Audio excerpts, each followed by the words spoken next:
First at 5, devastation in Midland County. The Tittabawassee River is overflowing throughout the Midland area as water flows over the Sanford Dam. We've seen pictures and videos just like this all day of the destruction caused to homes and businesses in the area. Now here's where it started. Further to the north, the Edenville Dam failed last night. Now when it failed, Wixom Lake emptied and Sanford Lake swelled. That led to water overflowing into the city of Midland. Northern Michigan's news leader is bringing you team coverage of that devastation. Eric Lloyd is live in Midland, where Governor Whitmer announced the government's response to the floods. And Chief Meteorologist Tom O'Hare breaks down what caused this natural disaster. But first, we start with Christine Canerva, who's live in Sanford with an update on the damage left behind there. Christine. Whitney, last night the water came as high as here in Sanford. It was a devastating event the Riggs family says just keeps happening. Within like 5 minutes, we started seeing pontoon boats, decks, barns, propane tanks, and they just kept coming and the water kept rushing. Jessica Riggs says she's never seen anything like last night's floods. The water pulling debris through her grandparents' lawn, destroying the landscape. So our whole porch was underwater. Their shed is completely tipped over.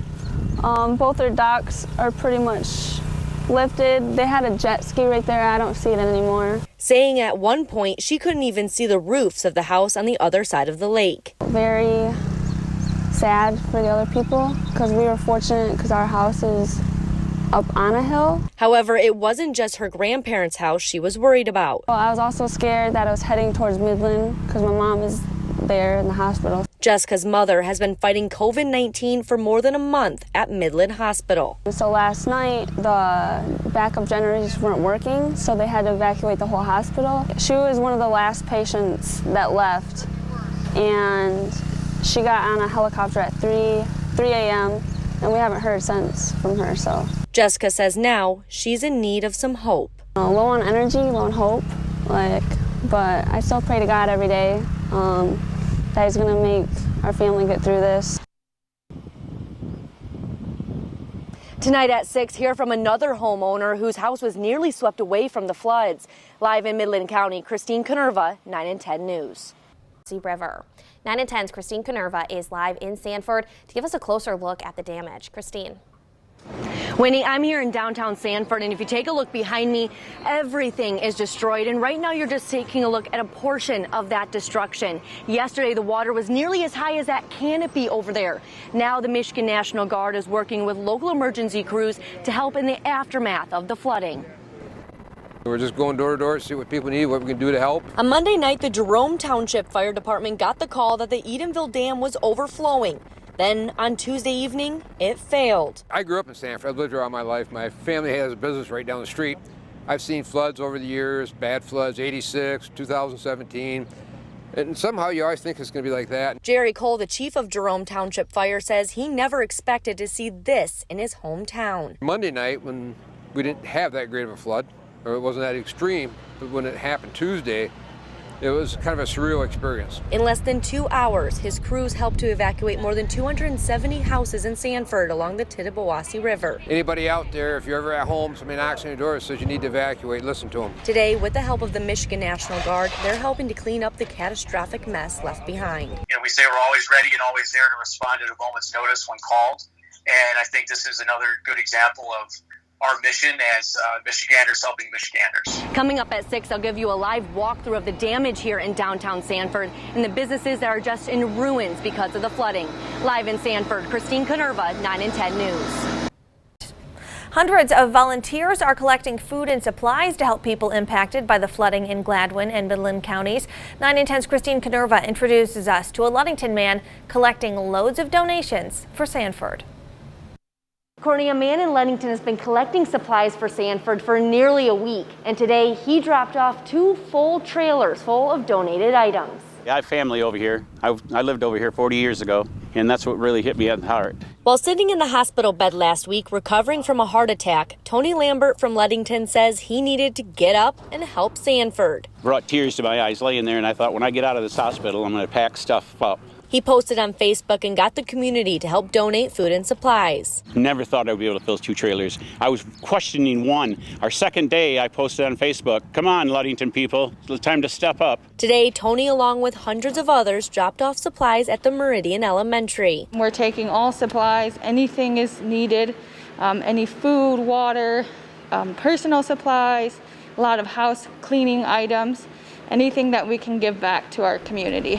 Their kindness shows that whether you're from the west side, up north, or in the center of our state, Michiganders are here for each other. We are such a strong community, here to support everyone in need, and even those that really lost it themselves. They're reaching out and helping their neighbors, helping their friends. The volunteers say they are also in need of workers to help tear down houses, fans to help dry out water and mold, and generators. In Sanford, Christine Canerva, 9 and 10 News. Thousands of homeowners in Gladwin and Midland counties are still picking up the pieces after the failure of 2 dams. 9 and 10's Christine Canerva checks in on them in this special report, The Heart of Sanford. More than 11,000 people were displaced in the catastrophic flood that swept through Gladwin and Midland counties nearly 6 months ago. Here are a couple of their stories. Within 15 minutes, it was up to the side of the house. It was very quick. The sound of an alarm nobody wanted to hear. The sirens just blaring, and they're saying the dam breached. Leave now, get out now. The Edenville Dam had breached and the Sanford Dam was next. It forced thousands to leave their homes without looking back. It was just chaos. The goal was get your things out of your house, whatever you could save. The next day, there wasn't much to return to. Homes in ruins, some completely gone, others like they've spent decades at the bottom of a lake. Everything, even what I put on the fridge, the refrigerator was completely tipped over, so all of that stuff was ruined. And here I thought, well, I'm gonna save it all and get it up high enough. Stacy Summers lived here for 14 years with her husband and 3-year-old son. It's kind of sad to still look around, and we used to hang out here, and I used to cook with my kid over here, and I had a little small business that I ran out of my home. Now they're living at her parents' house as they work to clean up the mess. I mean, it still is overwhelming. It's emotional, but I'm sorry. Well, and then too, right off the bat. Across the lake, Kim Sedler sleeps on the couch in her camper. I went and stayed with my brother. I slept in a bed. I cried myself to sleep. It was the first time I had been in a bed since May.